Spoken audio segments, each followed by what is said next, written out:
What up, this is Rama Screen covering movies, TV, and entertainment, and here's my review of Netflix series The Rain Season 3, aka Final Season. Hey, before you watch my review, please subscribe to my channel, press that like button, and ring that bell so you can get notified whenever I post new videos. And if you would like to help support this channel, please do so at patreon.com/ramascreen. That's patreon.com/ramascreen. Let's rock this! First up, I would like to say thank you to Netflix for granting me the screener to the entire 6 episodes of this final season. They've asked me to not spill spoilers, therefore this video review is spoiler free. I repeat, there are no spoilers in this video review. I was a huge fan of the first season. It reminded me a lot of the show Lost. Sure, this one's not set on an island, but those luscious forests kinda gave out the same vibe. Plus the emphasis on bunkers, which took me back to John Locke's The Hatch obsession. Season 2, we were like, hey, wasn't there some kind of rain involved? Yes, the title of the show might still be The Rain, but it was no longer about that. Season 2 was more or less an origin story of an impending supervillain. And now, what you'll see here in Season 3, aka Final Season, Rasmus becomes fully consumed by his savior complex. And on the other side of that coin is the ever so persistent Simone. You know the old saying, if it ain't broke, don't fix it? Well, Season 3 pretty much sticks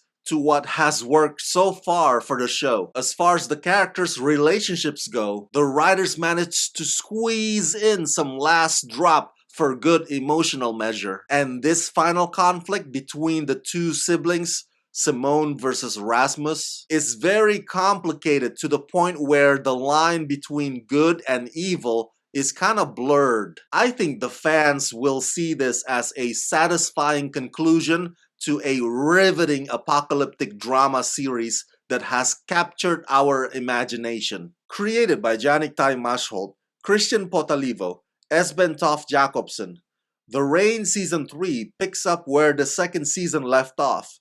Years after the rain decimated the population of Scandinavia, Simone and Rasmus find themselves at odds on how to save humanity. Rasmus wants to infect everyone with the same beta version of the virus that turned him into a superhuman, while Simone insists that there must be a cure.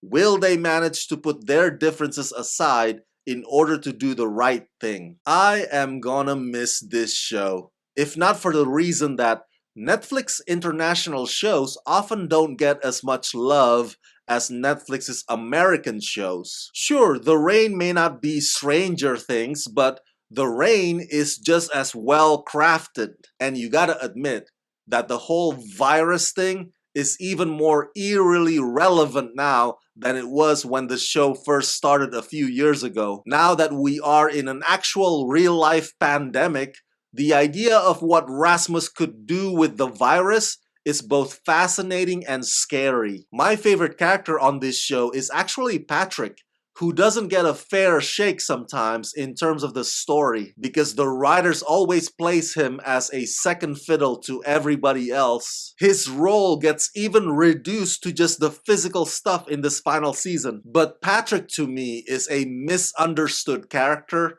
The bad boy with a heart of gold. Turns out, all that he needed was someone to care for, and that's where the pregnant scientist Fee comes in. And immediately, Patrick becomes this protective, reactionary man. My least favorite character is Sarah, because she's all over the map when it comes to being the whispering voice in Rasmus's ears. She jumps back and forth between encouraging Rasmus to embrace his power and completely doubting Rasmus. It seems that whatever advice that she tells Rasmus, it always comes from a self-serving place, which is a complete turnoff. This final season is fiery, it's consequential. The characters on both sides still make mistakes that caused collateral damages, by the sixth episode, it really does morph into the Goonies meets X-Men. But since we have followed Simone and Rasmus's arc from the beginning, we remember the choices that have led them up to this point. Because of that, this clash or this collision between them, it's way more devastating than that. The kind that tugs at your heartstrings. I think the road to hell is paved with good intention has never been more crucially depicted than what you'll see here on the Reign final season.